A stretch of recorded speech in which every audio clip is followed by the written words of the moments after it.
science, but at what cost to our land? Because we still have to be here and generations have to be here. So I am so behind the pushback that the Hawaiian people are doing about this, because you have such a valid point. They have a valid point. There are many other telescopes there. Why do we need a new, bigger one? And that seems to be the American way.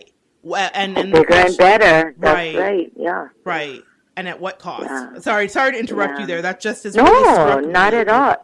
Yeah, it's really true. And so that's what's happening, per se, in the backyard. Another thing that happened 2 years ago was Kilauea volcano is close.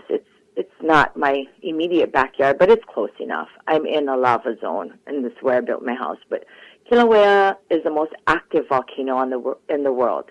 So not only do we have the tallest mountain on the east side, we also have this active volcano. You know, I'm not an expert or a volcanologist, but it has been active since the early 80s, continuously. Okay. So rebirth of the land is taking place. And about, 2 years ago, it started flowing in our direction. It had never, and people built here knowing they had we were in an active lava zone, but we look at history, and the flow has not come this way. So the community built up, and 2 years ago, Pele, the lava, changed its course.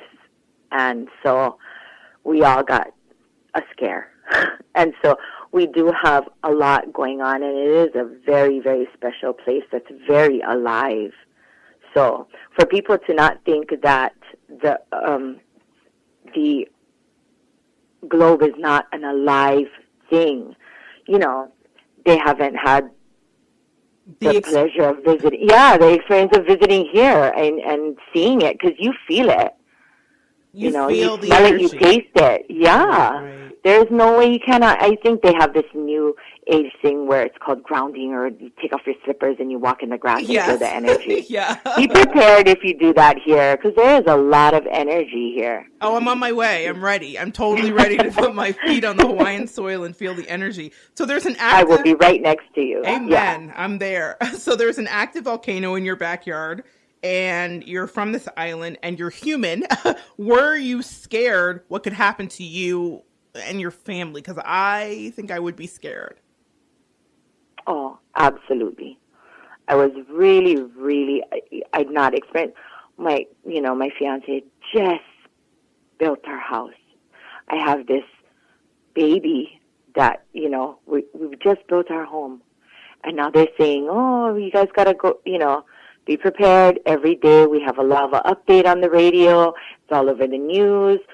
If I'm outside cleaning, I can smell the fire. Wow. So I'm running around checking all the electrical. I had so much anxiety and so much, I was running around scared. I'm a mama. I protect. And so, I had to stop, and I had to say, okay, you are driving yourself into anxiety mode, and you can't. So I had to stop and take a deep breath and make sure, yes, my house is not on fire. Yes, forest is on fire. And just be safe and be informed is what, what you have to do in that situation. I was afraid, and, and, excuse me, I was really frightened. So I don't know, I can speak as Hawaiian women. When Hawaiian women are afraid, we clean. If there's a storm coming, we clean, we cook, we prepare. I am nesting, Right. Is she pregnant? No, I'm just afraid, and that stress needs to escape. So we were taught, okay, if Pele is coming, that's what we refer lava to. Pele is coming, and if she wants to clean her home, because this is her home, we are mere guests here, then you prepare your home to receive a guest. And that is what we did. So we went in the yard and we started landscaping. It makes some person would say, why would you do that? Yeah. Well, we did. We started landscaping and preparing. And I had to think to myself, I had to pretty much just tell myself, Ihilani, get over yourself. Hawaiians have a saying that says, He kaua ke kanaka, he ali'i ka aina. the Which means? which it means that humans are servants, land is the chief. Oh. So, yeah. All hail the So, chief. All yeah, hail the that's chief. right. And you are immediately taught, because I'm very Western. I was raised in this society, and so I had to stop. I had to be quiet. I had to regroup. I had to remember that I'm allowed to be here. I am a guest. And that if she decides to come here, then I will stand at a safe distance with my family, and I will cry and I will mourn, but I have to reevaluate, why did that just happen to me? What can I change? And how can I move on? And guess what? At the end of it, it really puts things into perspective, because the house is material, the gypboard, the cabinets, the beautiful flooring that I have, all material. Right. The babies are standing next to me, and we're safe. Amen. So. Safety. So for our listeners who may not be as familiar as I am with your story, Ihilani, can you please tell us how you found yourself in the unique position of speaking truth to power to protect Mount Kilauea? And talk about the diversion, the whole debate that was going on there. There was lava meetings because we needed to stay informed, and as Hawaiians, we don't do that. I'm cleaning. You know what I mean? I'm preparing. Right. So I mean, they're in my yard, they're cleaning. We don't go to these these community meetings, not usually. And so my son came home, and there was a meeting previous. Not that meeting, the community, most foreigners. One particular woman had stood up, and she said some very, I don't think it was from malice, it was just from ignorance, but it wasn't pleasant things. It was telling, she was questioning why the civil defense was being, sympathetic or even considering the host culture and why we should be sensitive to the culture. And so I just saw my son's reaction to it, because he'd watched this testimony at school, and he came home, he was really upset. So I immediately thought, this is a teachable moment. I have to show my son how to share aloha and be an effective communicator with people who are telling you you're diluted and your culture is almost non-existent and you don't matter. So I put my anger aside. I put my pride aside, and I said, okay. So we went, and I don't go to these things. I don't know protocol or whatever. And I realized it was going to be telecast or videotaped, and I just wanted to show my son how to share aloha, how to be an effective communicator, and how to be assertive, not aggressive, because there is a difference. Right, there is. And so I took the teachable moment, and I spoke up, because we do, as Hawaiian people, look in our history, we do believe in diversion of lava. It's been done. Okay. The last one that we know about was Ruth Ke'ilikolani, a Hawaiian chiefess that did divert the lava. But we do it with respect. There is a way to do it. There is a way to keep people safe in today's society and still be, respectful of the Hawaiian culture. So we went to the meeting, and people were just saying, just blow it up. Why don't we just bomb it, divert it? And, you sit there and you really got to be in control of yourself, because at that point, I was not happy. You got to sit there and ask for guidance. So please, I want my kupuna to be here with me. My intent is good. And it's, I want to teach these people so that they're scared. Yes, there was a part of me that wanted to divert the lava if it's coming straight from my house.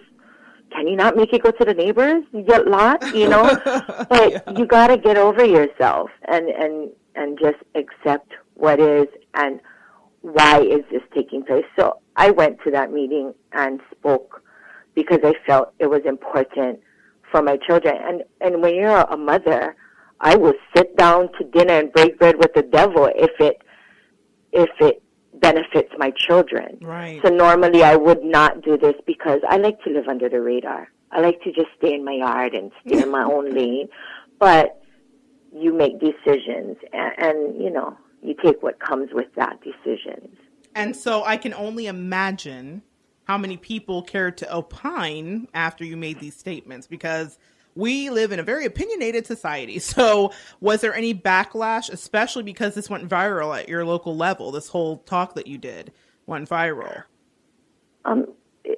Yeah, it taught me a lot, and we don't like the lessons.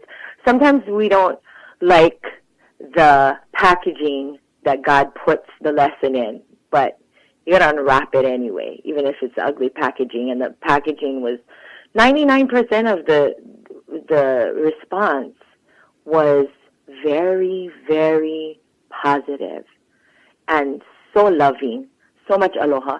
But that 1% or those, how many, that negative teaches you a lot, because I got fat jokes. I'm a big girl, so because it was a video, I got nice to see the Hawaiians are eating at Burger King. Oh my gosh. So, and there was no disrespect for me. I never used derogatory language. And it started to get to me. I thought I had thick skin, but when somebody's just attacking you, one foreigner said, I know of no vote that makes her the thinking person for Hawaiians, and she's an embarrassment to Hawaiians and to all thinking people. So I got negative responses, and it surprised me, but, I cannot stress out. I'm diabetic, so I had to, that's where my fiance came in and he said, you got to turn off your phone. Just turn it off. Like I said, it's easy. Just close the gate. Yeah. Turn it off. And, it's simple, but it's easier said than done. So, you learn about yourself. You turn it off. You look for what's important. I don't even know that person that was saying fat jokes. So why am I making it so big, and why am I letting this hurt me? I did what I did for my children. So you constantly got to remind yourself why and what is my intent and what is important. So. What is important? And in this media-driven society where everybody can become a star in a minute, things can go viral in a second, whether you want it to or not. Ihilani did not ask for this to go viral, nor did she ask for the attention. She was just doing what she was taught by her ancestors to do, which was to respect the land. All hail the chief, which is the land. And I agree with you so much here, Ihilani. You have to be resilient when you put yourself out there. And in any step that I take in my life, I think, oh no, what could they say? But I know, like that sometimes you have a responsibility to bear that cross, because you have a cause that's bigger than yourself, and you picked up the cross and carried it for your land and for your people. Whether they appreciated it or not, I hear you, I recognize you, and I appreciate it. I'm not there, but I appreciate the work that you did there, because that takes a lot, especially for a person that wants to be under the radar. And I can completely relate to that. So I'm proud of you, sister, for putting yourself out there. 100%. Thank you. And one of the other things I wanted to get into before we go, because we're running here to our time, which Ihilani and I could talk forever, guys, but you explained to me that you have to be the steward of aloha. You said it a few minutes ago while you were talking. You have to be a steward of the land and a steward of aloha, and you wanted to teach your son that. And I don't know what that means, because I always just thought that aloha was like merely a lovely greeting. How can a person be a steward of aloha? There's many ways to live it. Aloha is a lifestyle. Aloha is a way of life. So Hawaiians have one word and many meanings. So all this positive, all this good that you are taught is kind of summed up in that word, aloha. To be righteous and to be humble, and all these things are contributing factors to aloha. Now, there are different degrees of aloha. How I just mentioned earlier, it's so easy to share love and compassion and happiness with people that agree with your thoughts and your opinions. So easy. How do you share aloha, and how do you share this positive energy with someone that is coming at you and attacking your character, not knowing you, or just bringing out this anger or these negative feelings in you? How do you do that? And that's why I said there's different degrees. There's different degrees. Okay. There is, because